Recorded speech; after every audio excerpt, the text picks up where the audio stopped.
Hello, everyone. It's Mo in the Deep End, and we have a fresh batch of news tonight.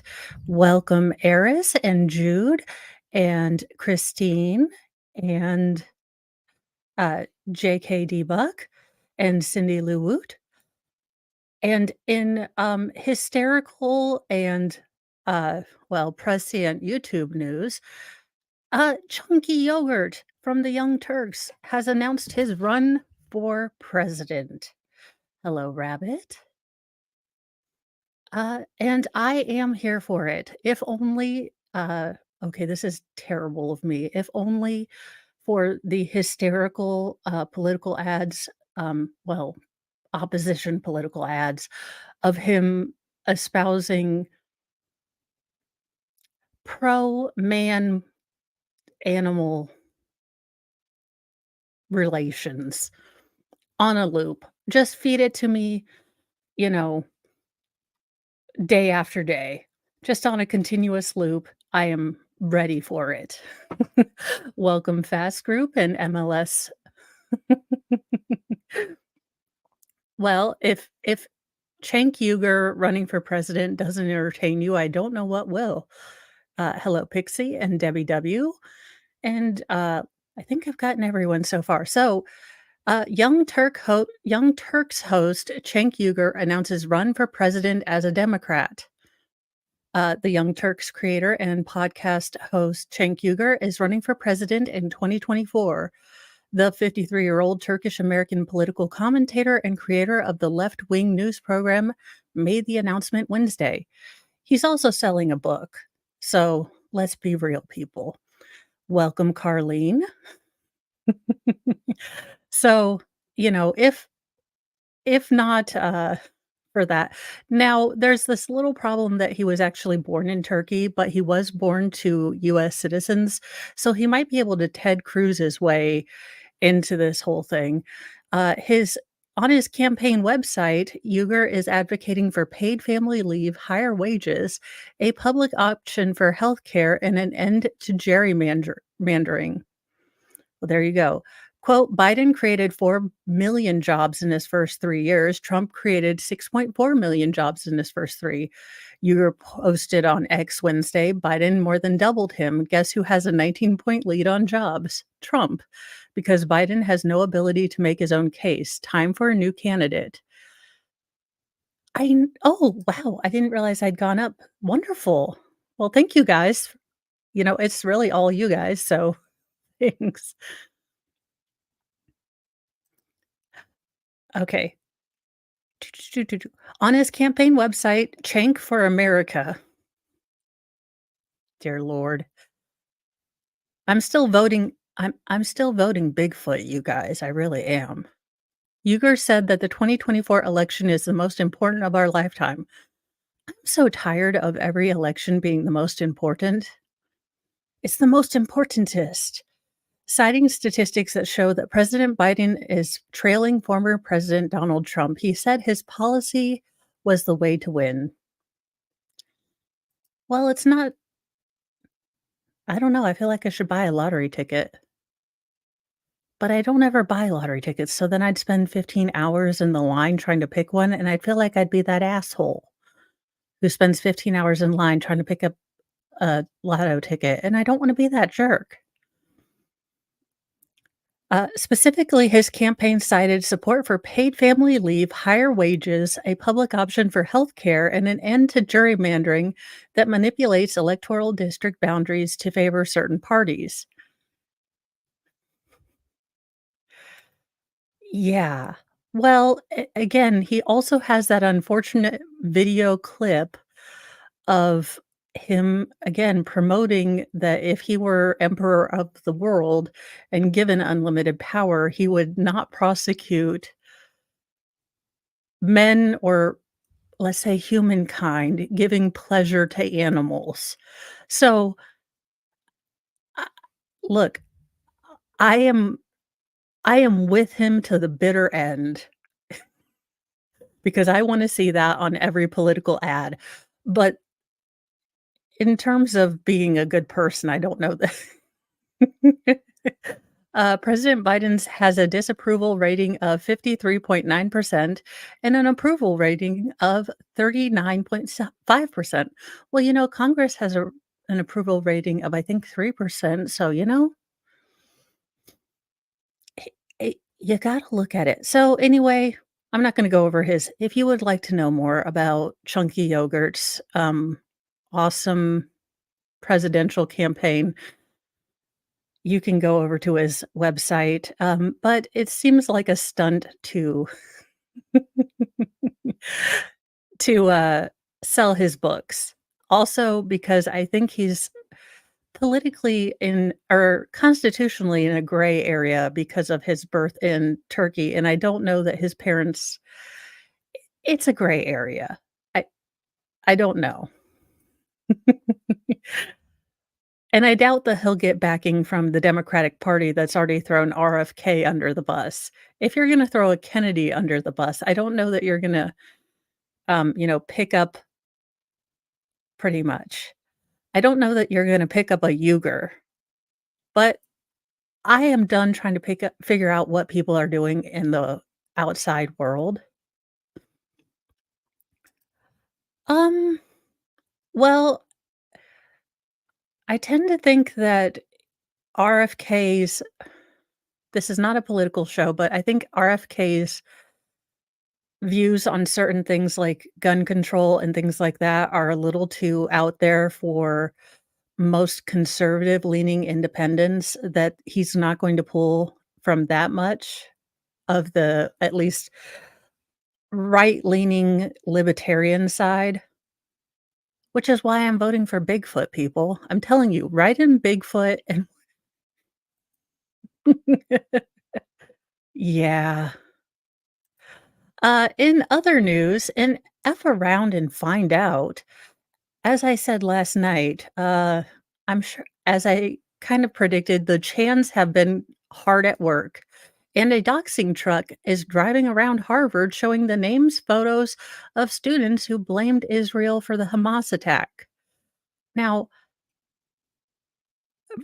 I'm getting a little irritated with the, let's say, group of moral elite that went to college and, have been just screaming, "It's not cancel culture, it's consequence culture."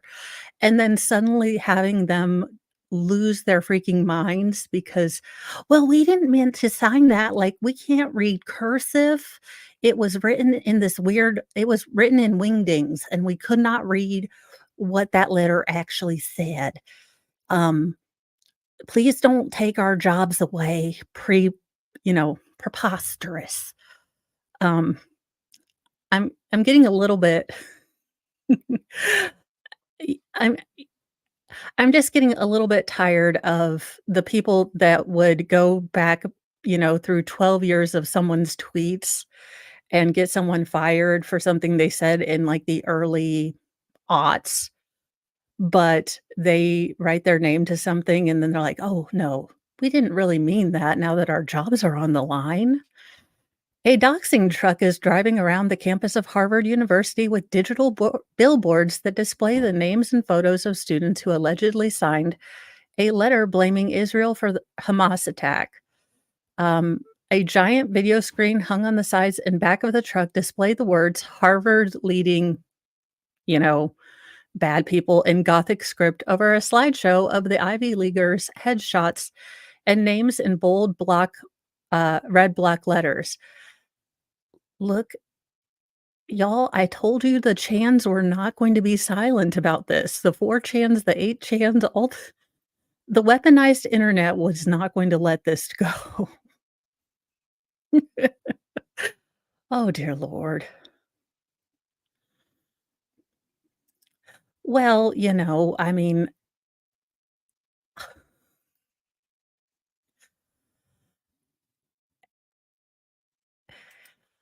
let's see. The truck's surprise appearance around the campus on Wednesday was, quote, a first day of a multi-day, multi-pronged campaign involving multiple billboards and a variety of other tactics. Accuracy in Media President Adam Gillette told the Post. The group deployed the truck because it's, quote, incredibly important to know who the hateful anti Semites are in our community or our society, and it's important for people to know their actions have consequences. Uh, Gillette said in an interview with the Post. Again, look, either stand by your convictions or don't put your name down by something. Look, the founding fathers all looked at each other and said, if we sign this paper, I mean, allegedly, according to our history books, we are basically signing our own warrants. And most of them lost everything. That's how much they believed in something. Heck, even, oh god, Robespierre in the French Revolution, I mean, he believed so much that he ended up going to the guillotine himself because he was crazy. But, I mean, either have these convictions that you have and stand behind them when they're unpopular, or don't put them out there. Board of Truth time. We have the Board of Truth. It's the mobile Board of Truth.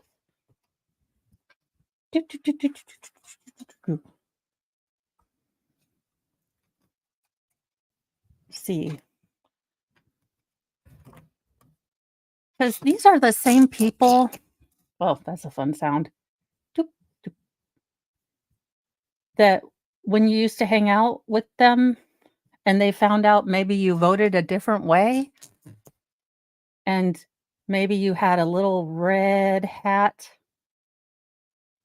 that said something or other like "Make America something something," and then they would go through and, you know, do one of this big things to you. Well, now that they're finding out that their ideas aren't super-de-duper popular, they're realizing that this is not a great again, when you're hoisted on your own petard is not very fun. How about you just apologize and say, "Look, I'm young and I had some dumb ideas. Next time I'll think before I talk." Again, remember, we had this conversation last night. Eyeballs, nose, mouth. And then you have all of these inside thoughts. And you can have the most ridiculous and crazy inside thoughts. As long as they don't come out of your mouth hole and spew out, you are okay. And God forbid you put them on the internets because the inner zones never forgets, okay? No. And there are millions of people on the internet who have I don't know what they do, but I swear to God, their entire life is just there to remind you of the dumbass things that you have said when you have these inner thoughts that you let come out your mouth hole or you put your little fingers and you type them. Just have a you know what? Again, Elon, can we have a I mean, I'm kind of against AI because I'm pretty sure that this is where Skynet takes over or where we become the batteries for the machines. But could we have something on Twitter that's like, "Hey, I've noticed you're typing. It seems like you're gonna say something really stupid. Would you like to think about this for about 10 minutes?" And you can customize your think it over time however long you want. Personally, mine would be about an hour, hour and a half, maybe 2 days. I'm as much as this is fake, uh, I'm a whole lot Scottish, so it would be 3 days because I hold on to a grudge.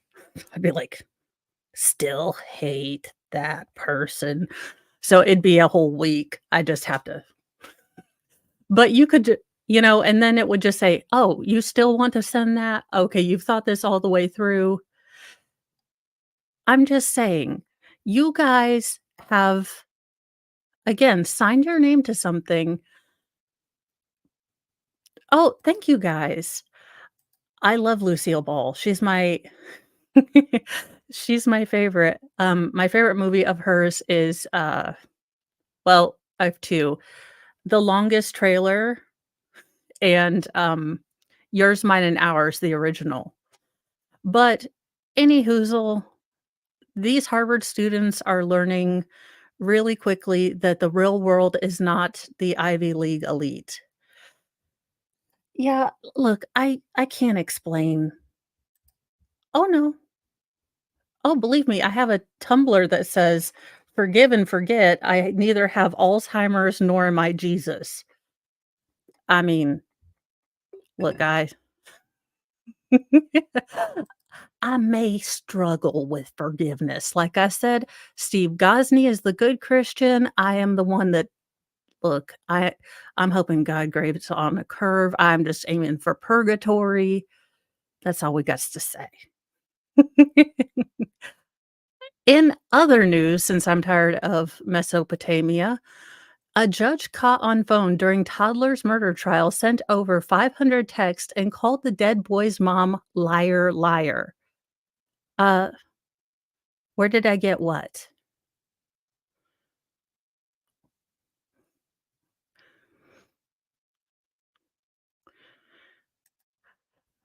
An Oklahoma judge caught playing with her phone at I wasn't laughing at the man either catching on fi oh, the Tumblr. All of my Tumblrs I've been getting are from Piper Lou. They're a little bit pricey, but they've got sales all the time, and it's I'll put it in the I was like, "Why am I gonna spell it out when I can type it?" Swear to goodness, Mo, you wear yourself out.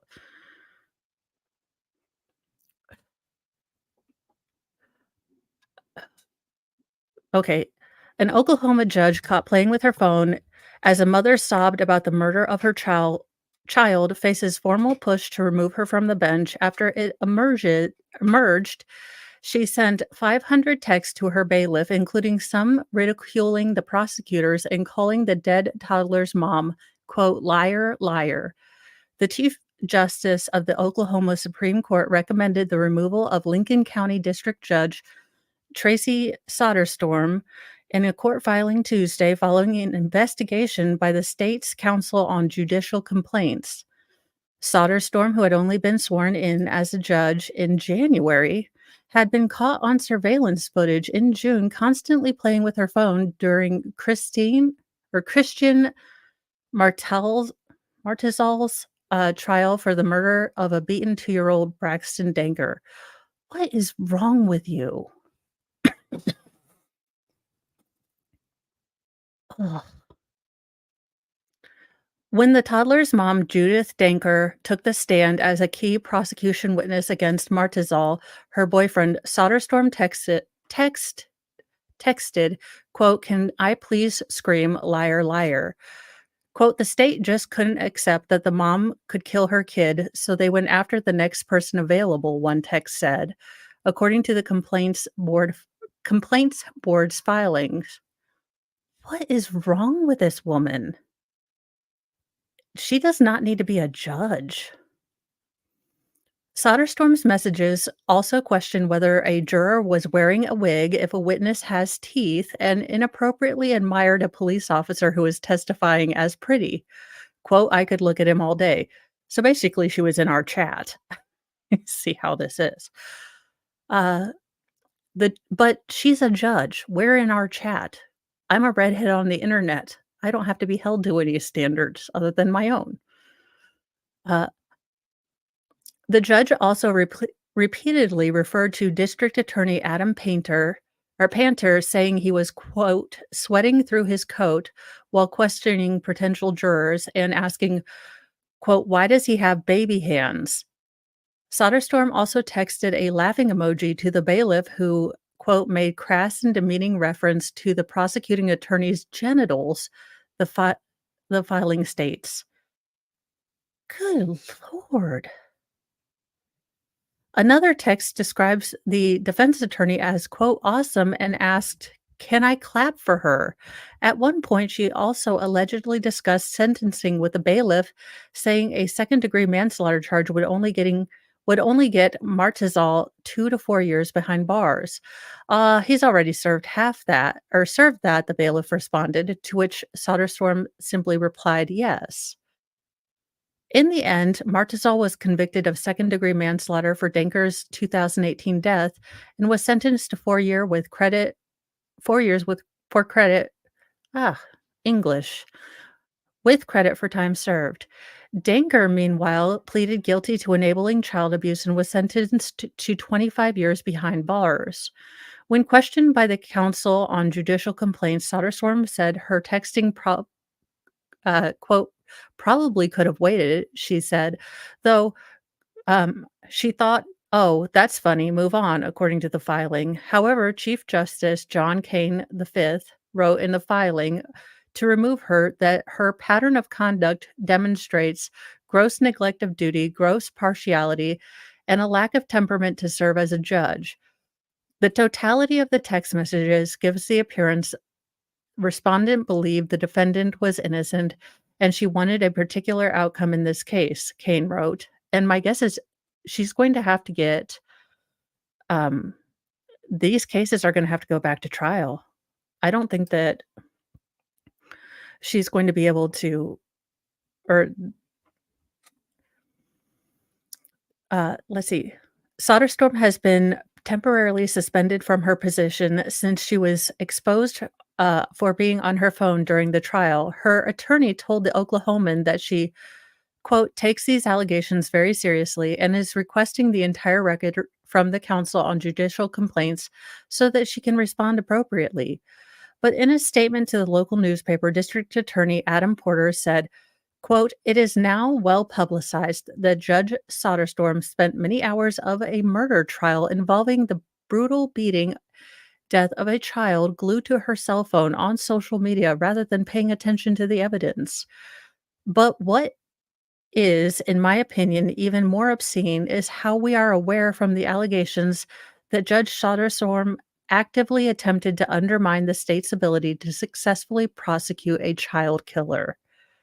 I don't get I hope that she's not given her judgeship back. I don't know how you defend this. I don't know what her idea was. You should be taking notes. You're a judge. You should know these things. In other news, South Park pisses everyone off yet again. South Park joining the Panderverse sets October premiere date on Paramount Plus. Paramount Plus has announced that the streamer's next South Park exclusive event, South Park Joining the Panderverse, will debut on Friday, October the 27th, in the US and Canada. It will premiere on October the 28th in the UK and Australia and other international markets afterwards. The official log line for Joining the Panderverse reads, "Cartman's deeply disturbing dreams portend the end of life as he knows and loves. The adults in South Park are also wrestling with their own life decisions as the advent of AI is turning their world upside down." The Panderverse.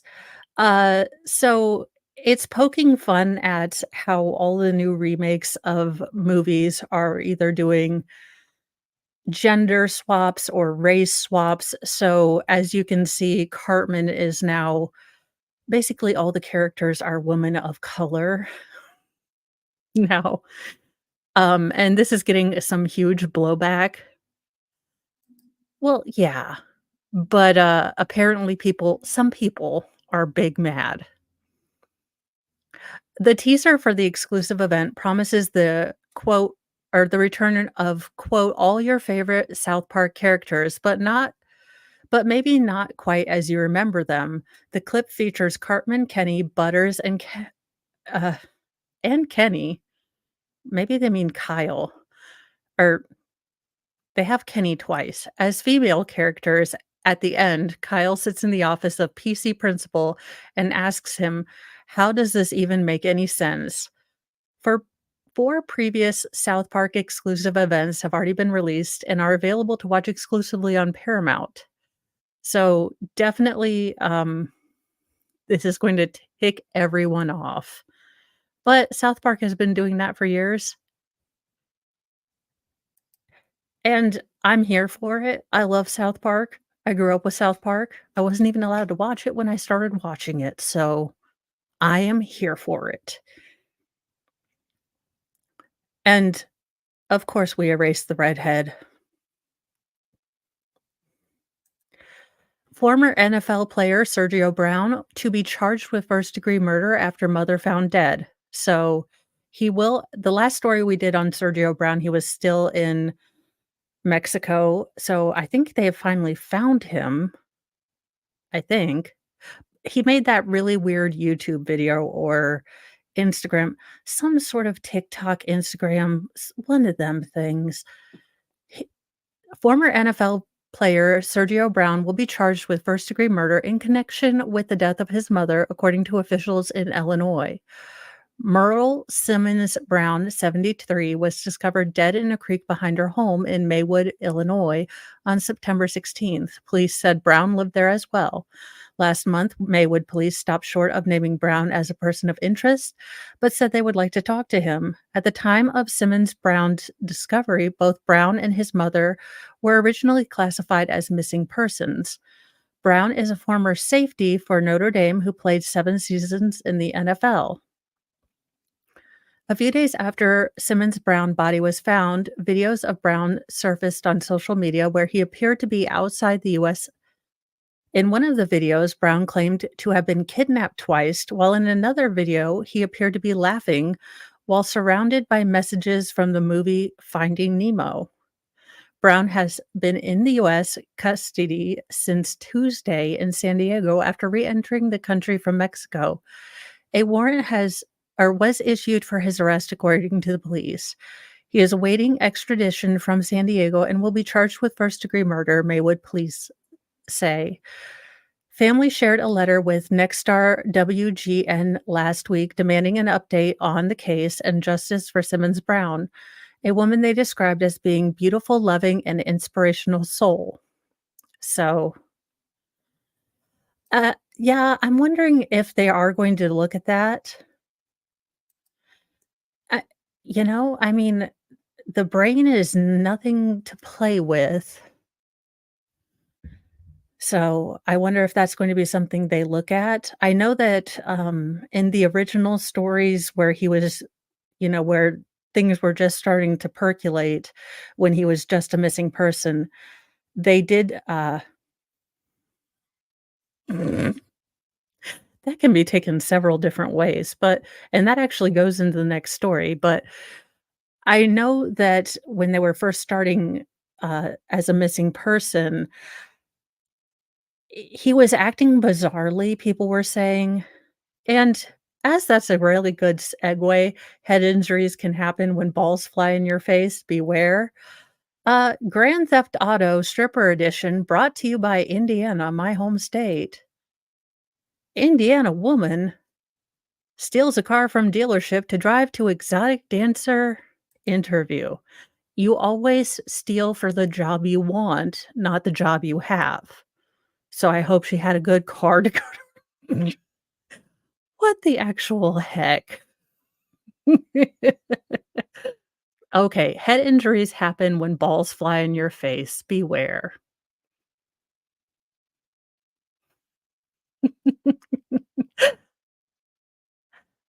Muncie, Indiana. Police claim that an Indiana woman didn't think it was a big deal when she stole a Kia from the car dealership in order to drive to Indianapolis for a job interview to be an exotic dancer.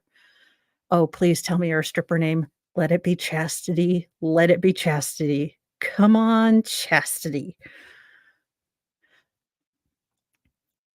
According to court documents, 20-year-old Cassia Shelton of Muncie acted like this whole thing was a joke and didn't understand she was going to be arrested for what she was going to be arrested for after police tracked her down and questioned her about the stolen car.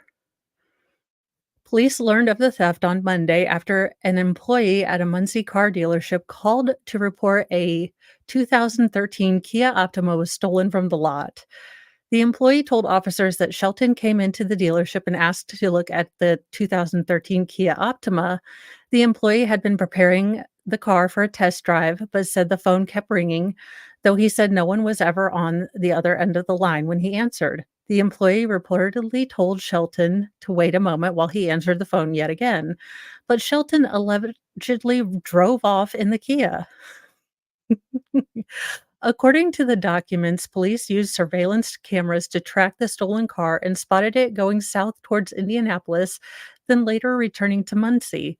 Police connected Shelton to the car theft because she reportedly filed or filled out a form on the dealership's website to buy another vehicle prior to stealing the Kia. Ma'am, well, nothing says, DeVry graduate like never mind. I love DeVry. Mr. Mo has a he always gets so mad at me when I make fun of DeVry 'cause, he has a degree from oh, that would be awesome.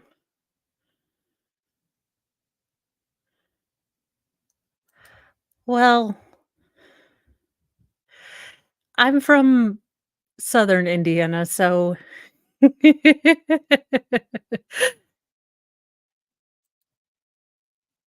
let's see here. Officers went to Shelton's home, where she initially lied to officers about her identity, according to police. "No, my name is Faith. My name is Faith. My name is Honesty." Court documents reveal that Shelton admitted to stealing the car after police informed her they knew who she was and what she'd done. Shelton reportedly told the police she stole the Kia in order to drive to Indianapolis for an exotic dancer job interview. She didn't understand what the big deal was since she returned the vehicle later. Shelton returned the vehicle by dropping it off in the parking lot of a mall located next door to the dealership she took it from and leaving the keys in the Kia, court documents detail. According to the investigator who interviewed Shelton, quote, did not understand what she was going to be arrested for since she did not have the vehicle any longer. Well, Shelton was arrested on preliminary charges of auto theft, identity deception, both felonies, and faces up to 2.5 years in prison if convicted. Well, she was just trying to make her life better by bumping and grinding and all of the other stuff. And in other news, the core tenet in the Church of Mo is that deer are not our friend. Deer are not pets. And yet we continue to have these stories. Pet buck euthanized by police after attacking a man in a Florida neighborhood. Again, deer are not our friends. No, apparently she had not heard of this thing called Uber or Friends or, hey, no, honest to goodness, if I had any rhythm when I was younger, I would have done that, but I dance like Elaine. So, it was simply not a job choice for me. I wish I could have, I really do. I come from one side of my family are all dancers, like swing California dancers, and I am over here with, like, no rhythm and no ability to dance. A young whitetail buck, uh, living in a Florida neighborhood had to be put down by law enforcement on October 5th after it attacked a man in his yard. Some residents of the Palm Coast community were upset with the way officers handled the situation. No, no, deer are horrible. Look, I broke my ankle because of a drive-by walking deer attack, and deer are constantly trying to unalive themselves right in front of my car when there are perfectly open spaces not next to my car. Deer are mean and horrible. They have it in for me. Therefore, no, deer are not our friend. Video footage recorded that day shows sheriff's deputies tying the buck to a telephone pole using a knife Oh, okay. Well, never mind. Look, I'm not a fan of deer, but we can at least not use good lord, we don't need to go full Ed Gein on it. Basically, they just let it bleed out for the next 15 to 20 minutes. Like, look, I'm against having deer as pet, but holy goodness, that's just authorities were first notified of the incident around 9:39 a.m. Thursday. A 911 caller reported that their neighbor had been mauled by the buck while he was working in his garden. The buck then tried to attack the caller and wouldn't leave the front yard. Have you tried a squirt bottle? I'm just saying, a holy water squirt bottle seems to work. Meanwhile, the victim drove himself to the hospital for treatment.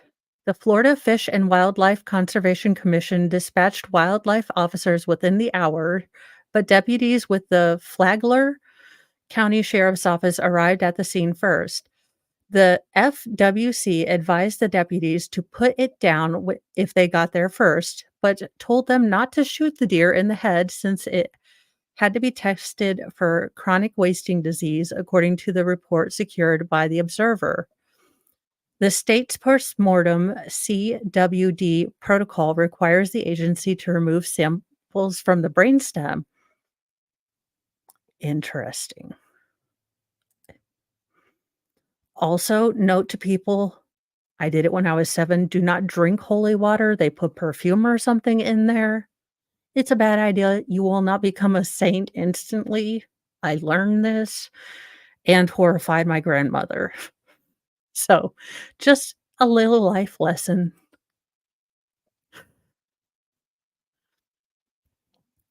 I will not be showing the graphic deer unaliving because I'm not crazy. At the beginning of the roughly 28-minute or 27-minute clip, a small fork-horned buck walks right up to the deputy holding a catch pole and allows him to slip the loop over its neck. The deer goes wild when the noose is tightened because that's what all animals do. Jumping and charging at the deputy as it tries to break free, the deputy's partner then grabs a lariat and gets another loop around the deer's midsection. They take the other end of the rope and wrap it around the telephone pole. Okay, this is where you lose me. I don't understand why they had to be so graphical. By this point, some of the surrounding neighbors have heard the commotion and stepped outside to watch. Roughly 3 to 4 minutes into their recorded struggle with the deer, the deputy does what he does to the deer. Quote, "This is what happens when people feed deer around here," one of the deputies tells the onlooker. "Now we have to put a deer down because someone wants to feed him." The sad part is we have to make sure nothing is wrong with him inside, the deputy explains to her. So that's why we can't, unalive him quickly. Uh, the deer doesn't die quickly. So there's a whole talk of making it quicker. I don't know. These people seem cray cray.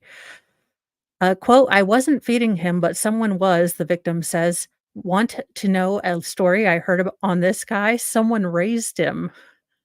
The euthanized buck was well known in the neighborhood, and some residents had named it Babu, Salbert.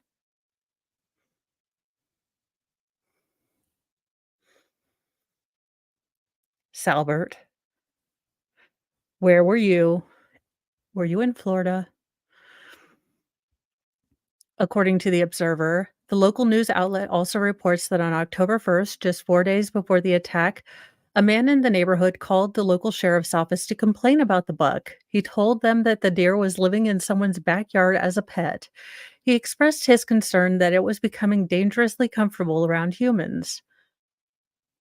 Yeah, I mean, I can understand since they had to check diseases and stuff. But there had to be a more humane way to do that, or they could have just waited for the Florida wildlife people to come in because I'm sure they're trained to do it in a more humane way, is my guess. Uh, the sheriff's office reportedly told the man that wildlife problems are under the purview of FWC. In an emailed statement, the FWC spokesperson told the Observer that the deer no, it was not humanely euthanized. Look, I don't like deer particularly, but that was not humane.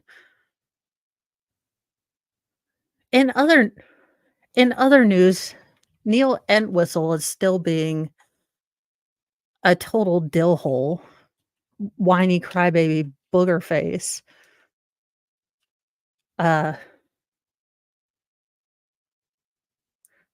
trying to get yes,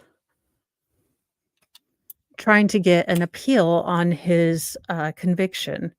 Infamous convicted murderer of wife and nine-month-old baby complains about juror's 2008 Dateline interview, crime scene, quote, "reenactment experiment" in a push for a new trial. Sir, you is right where you are supposed to be. Don't even try it. I actively despise men who take out their entire family. You have Chris Watts, you have this guy, and then you've got, Anthony Tott, and then blame their wives that they unalived, for it, like, "I was trying to stop her. I meant to off myself, but somehow when everything was all done, I decided I wanted to live." Mhm. Okay. A British man convicted 15 years ago of murdering his wife and baby daughter at their Massachusetts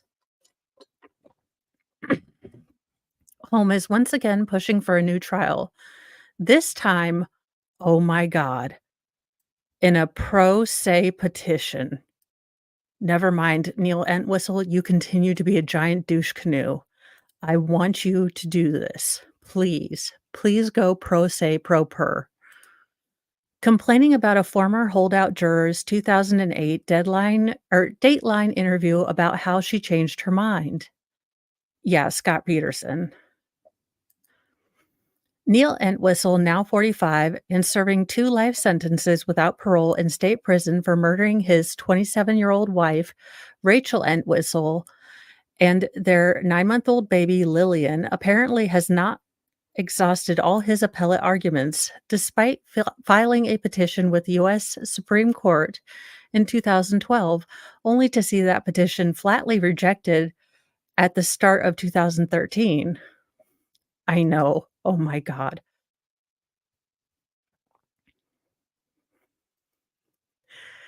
On August 23rd, filed several documents with the Massachusetts Supreme Judicial Court for Suffolk County, one of which was a petition for leave to appeal a denial of his motion for a new trial.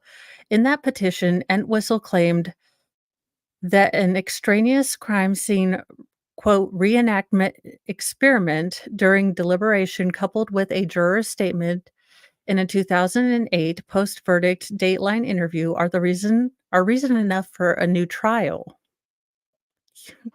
Okay. Entwistle's trial ended with jurors rejecting the defense contention that Rachel Entwistle perpetrated a murder-suicide with her father's gun, taking the life of their 9-month-old baby Lillian and her own at the Hopkinton home. In reality, jurors ultimately determined the evidence overwhelmingly showed that Neil Entwistle, a computer engineer, was alone to blame for, quote, "the unimaginable and unforgivable family murders." The case, which has been the subject of true crime documentaries, widely watched YouTube videos, and at least one book established that Neil Entwistle shot and killed his wife and daughter and took a one-way flight to London while deep in debt and living a sex-obsessed double life. Ashley Sousa, one of the last jurors to be convinced that this was not a murder suicide case, spoke to Dateline after the trial and explained what swayed her. Rachel and I are both 5'2". So we had the same arm length, and I held the gun from my head, from my face, and I shot myself. I would have burn marks all over my face, Sousa said. The remarks came up again as part of Neil Entwistle's latest attempt to convincing the world that his trial was unfair. I Yeah, he left the country. He had a bunch of D pics out. He was on, like, whatever Tinder or Grindr, or I think it was actually Craigslist at that time, or maybe Ashley Madison. But yeah, he had a lot of peen pics out too. He was really just a dill hole.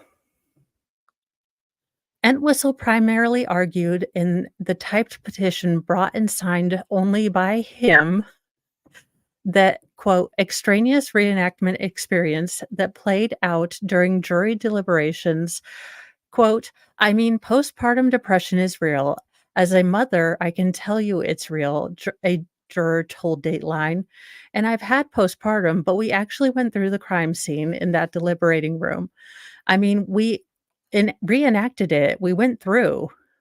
Entwistle asserted that this, quote, "extraneous reenactment experiment in which the juror compared her height to Rachel Entwistle's and speculated about having the same arm length, denied him, quote, "the right to a decision based on evidence at the trial governed by the rules of evidence just to obtain a conviction." Quote, "The jury's reenactment of the crime scene involved trying different configurations of Rachel and Lillian Entwistle and of Rachel Entwistle holding the gun, information not part of the evidence at the trial," the convicted double murderer argued. Quote, "The jury's reenactment relied on assumed equal arm length of Rachel Entwistle and a deliberating juror, information not part of the evidence at trial. The inmate insisted that the jurors improperly sent him off to prison for life, using the so-called, quote, reenactment experiment to resolve a key issue." I don't. And his mom, oh my gosh, his mom at the end of that, like, "I just can't believe that the jury is punishing my son for what my daughter-in-law did." Ma'am, ma'am, your son was actively going around with every side chick on the interzones, okay? Also, he was deeply in debt and maxing out all credit cards in her name to date these other escort women, and he was going to set up his own escort company. Quote, "Ashley Sousa rendered her guilty verdict against the defendant based on information introduced by and conclusions drawn from the jury's reenactment experiment of the crime scene," the petition said. Well, I hope that they look at this and give him a big old fat, "Well, denied." But I hope he had fun writing that with a with one of those little pen nubbins that they give the, convicted. Because I can just see him and Sarah Boone, those little pen nubbins. So, hopefully that took you a long time, Neil, and you had to look at a lot of books. In other news, an Oklahoma fugitive charged in his wife's murder hauled home from Mexico after 6 years on the run. Everyone's going to Mexico. Mexico's gonna start charging us. Mexico's gonna build the wall. Ugh. A wanted Oklahoma. Yeah, it depends. I mean, he might have a point, but he has exhausted all money, so if he does get a retrial and he goes pro se, oh dear lord. I mean, I don't want the family to have to be put through it again, but then I also wanna see the absolute dumpster fire of him trying to be pro se because he's a British-born citizen, um, so I doubt that he has a great grip on, American jurisprudence, but I really don't want the family to have to go through it, so hopefully I don't know. I'm torn because selfishly, I want to see this dumpster fire, but then morally, I don't want her family and the grandchild's family, which is the same family, to have to go through and deal with this dill hole again. A wanted Oklahoma man has been extradited from Mexico and is now facing first-degree charges in Tulsa for the alleged 2017 shooting of his estranged wife. Jose Gomez Baca was taken into custody by U.S. Marshals June 27th after Interpol received a tip. Why is this just news now, though? Okay. After Interpol received a tip that led law enforcement to him, the man was arrested without incident as he left his job at a machine shop in Tecomán, Colima. Deputy U.S. Marshal John Gage told Fox 23 in Oklahoma. U.S. Marshals traveled down to Mexico City, and our Mexico City field office had him prepped and ready with the Mexican authorities, and we flew back commercial with him, Gage told the outlet. The 31-year-old was booked into Tulsa County Jail Tuesday, according to online inmate records. Gomez Baca stands accused of shooting 26-year-old Elizabeth Rodriguez while she sat in a car outside her home on June 22nd, 2017, per a press release from the Tulsa Police Department. The estranged husband, quote, surprised his wife by shooting her, which I guess would surprise her, as she arrived in a car with her family, police told the Tulsa World at the time of the alleged murder. Rodriguez's family members told KTUL the woman's mother and brother were in the car when the fatal shots were fired. Quote, I was in my bedroom asleep, and my brother went in there and woke me up and told me our sister is outside dying. Her brother, Gilberto Rodriguez, told the outlet, I got up and said, how? What happened to her? And he said he shot her. When he got outside, he said, his mom was in the white car holding her head in her hands, and I looked at my sister and she was all shot up. What is wrong with people? Yeah. The couple's children were reportedly inside the house when Rodriguez was shot in the driveway. Quote, their mother is gone and their dad is gone, Gilberto Rodriguez said. They will never see either one of them again. I will love them both with all my heart, and I cannot believe their father would do this to my sister, his wife, and not even think about his kids. Gomez Baca then allegedly drove off in a gray 2004 Dodge Ram with an Oklahoma license plate number, armed with a pistol and a shotgun. But he evaded authorities until this summer. The day before he allegedly killed his wife, Gomez Baca called the police around 11:30 p.m. to report Rodriguez missing. But homicide detective Dave Walker told KTUL at the time police believed she had voluntarily left Gomez Baca due to problems in the relationship. Eh, it all happens. It happens sometimes. Gomez Baca has not yet retained an attorney. It is unclear when he is scheduled to be arraigned. Quote, it is such a relief to catch the guy or woman, Gage told Fox 23 of the arrest. I think it's a bigger relief for the family now that he's in custody and he'll be brought to justice through the right way. Look, it happens.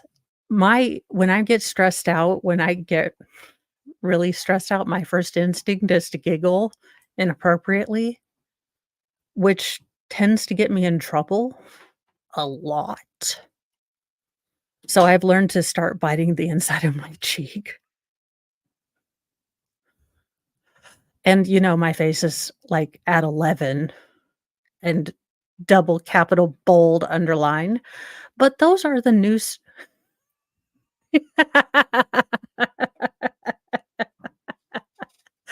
That's a good one. If they give him a plea deal, just take the plea deal.